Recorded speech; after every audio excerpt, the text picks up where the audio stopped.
বিশ্ববাজারে জ্বালানি তেলের দামে বড় লাভ, শেয়ার বাজারে অস্থিরতা ও ভূরাজনৈতিক সংকট, ইরান যুদ্ধ বন্ধ এবং হরমুজ প্রণালীর অচল অবস্থা নিরসনে চলমান আলোচনা স্থবির হয়ে পড়ায় বিশ্বজুড়ে নতুন করে অর্থনৈতিক অস্থিরতা দেখা দিয়েছে। গত মঙ্গলবার আন্তর্জাতিক বাজারে জ্বালানি তেলের দাম নাটকীয়ভাবে বৃদ্ধি পেয়েছে, যার সরাসরি নেতিবাচক প্রভাব পড়েছে বৈশ্বিক শেয়ার বাজারগুলোতেও। এতদিনেই তেলের মূল্য ৩% বেশি বেড়েছে।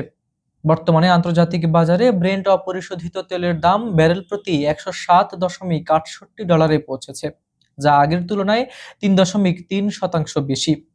একইভাবে যুক্তরাষ্ট্রের ওয়েস্ট টেক্সাস ইন্টারমিডিয়েট তেলের দাম ৩.৬% বেড়ে ব্যারেল প্রতি $101.61 দাঁড়িয়েছে। এই আকস্মিক মূল্যবৃদ্ধি বিশ্ব অর্থনীতির স্থিতিশীলতাকে চরম ঝুঁকির মুখে ঠেলে দিয়েছে। মধ্যপ্রাচ্যের উত্তেজনা এবং কূটনৈতিক ব্যর্থতা এই সংকটের প্রধান কারণ হিসেবে দেখা দিচ্ছে। ইরানের প্রধান আলোচক স্পষ্ট জানিয়েছেন যে ওয়াশিংটনকে অবশ্যই তেহরানের শান্তি পরিকল্পনা মেনে নিতে হবে, অন্যথায় আলোচনা ব্যর্থ হবে। বিপরীতে মার্কিন প্রেসিডেন্ট ডোনাল্ড ট্রাম্প সতর্ক করেছেন যে যুদ্ধবিরতির প্রচেষ্টা এখন ভেস্তে যাওয়ার মুখে।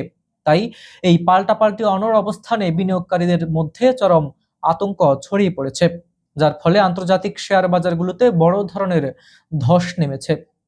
বিশেষ করে সেমিকন্ডাক্টর ও বড় কোম্পানিগুলোর শেয়ারে দরপতন হয়েছে এবং ওয়াল স্ট্রিটের প্রধান সূচকগুলো রেকর্ড উচ্চতা থেকে নিচে নেমে গেছে। দক্ষিণ কোরিয়ায় এআই প্রযুক্তির মুনাফার উপর নতুন কর আরোপের প্রস্তাবে বাজার ৫% পর্যন্ত পড়ে গেছে। তেলের দাম সরাসরি প্রভাব পড়ছে বিশ্বব্যাপী মুদ্রাস্ফীতিতে। যুক্তরাষ্ট্রের সাম্প্রতিক পরিসংখ্যানে দেখা গেছে গত ৩ বছরের মধ্যে এপ্রিলে মুদ্রাস্ফীতি সর্বোচ্চ ৩.৮% পৌঁছেছে। বিশ্লেষকদের মতে খাদ্য এবং জ্বালানির দাম বাদ দিলেও জীবনযাত্রার মূল খরচ এখনো প্রত্যাশার চেয়ে অনেক বেশি। এর ফলে অদূর ভবিষ্যতে সুদের হার কমার কোনো সম্ভাবনা দেখছেন না বিশেষজ্ঞরা। ব্রিটেনের অবস্থাও শোচনীয়। সেখানে বন্ডের সুদের হার ১৯৯৮ সালের পর সর্বোচ্চ পর্যায়ে পৌঁছেছে। বৈশ্বিক এই অর্থনৈতিক মন্দার আশঙ্কা এখন আগের চেয়ে অনেক বেশি প্রকট হয়ে দাঁড়িয়েছে, যা সাধারণ মানুষের জীবনযাত্রার ব্যয়কে আরও বাড়িয়ে দিচ্ছে। এমন উত্তপ্ত পরিস্থিতির মধ্যেই চলতি সপ্তাহে বেইজিং সফরে যাচ্ছেন মার্কিন প্রেসিডেন্ট ডোনাল্ড ট্রাম্প। ২০১৭ সালের পর এটি কোনো মার্কিন প্রেসিডেন্টের প্রথম চীন সফর। প্রেসিডেন্টের শি জিনপিং এর সাথে এই গুরুত্বপূর্ণ বৈঠকে ইরান যুদ্ধ, তাইওয়ান ইস্যু এবং বাণিজ্য শুল্ক নিয়ে আলোচনা হবে বলে আশা করা হচ্ছে।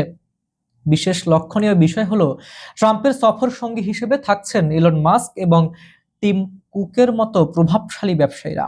যেহেতু চীন ইরান থেকে তেল আমদানির অন্যতম বড় অংশীদার, তাই মধ্যপ্রাচ্য পরিস্থিতি শান্ত করতে এবং তেলের বাজার নিয়ন্ত্রণে ট্রাম্পের এই সফরের সাফল্যের উপর এখন অনেক কিছু নির্ভর করছে।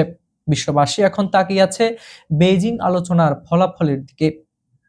পরিশেষে বলা যায়, মধ্যপ্রাচ্যের ভূরাজনৈতিক দাবানল আর জ্বালানি তেলের অনিয়ন্ত্রিত মূল্য বৃদ্ধি বিশ্ব অর্থনীতিকে এক অন্ধকারাচ্ছন্ন ভবিষ্যতের দিকে ঠেলে দিচ্ছে।